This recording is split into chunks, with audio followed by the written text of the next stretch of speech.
What a game. The Jacksonville Jaguars take on the Kansas City Chiefs in a 31-28 victory. Holy cow.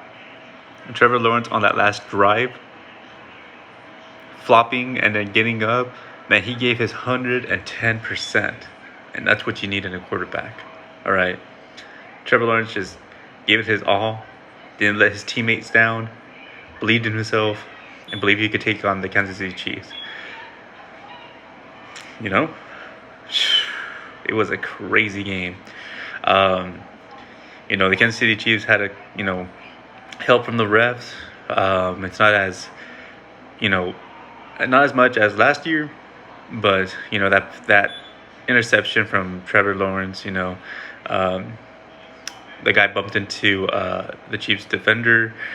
It was a clear pass interference, but it is what it is. It's to keep the game entertaining, making it, I believe, a tied game. I think it was like 21. But this was definitely a thriller game. I was definitely rooting for the Jacksonville Jaguars to win this one. Sometimes empires have to fall, and humble yourself. And the Jacksonville Jaguars, they've been humble, and this is what happens. They're more disciplined, and they just took the fight from the Chiefs and, executed some plays. Could they get better? Of course. Being 4-1 right now is definitely a testament to their willpower to keep persevering and, just to keep the game going, So shout out to Jaguar fans out there.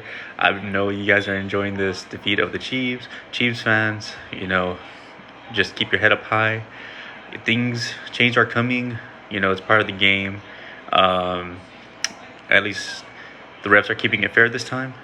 But again, this ain't the end of the Chiefs. Pretty sure you guys are going to go to a playoff one way or another. But as for the Jaguars, your all years are coming. And this is one of the seasons that it's an up season. Trevor Lawrence doesn't get hurt. And he could definitely lead this team, to win the AFC South. I believe that's your division. I'm not too sure. But, definitely a good Monday night football game. I'll see y'all on the next one.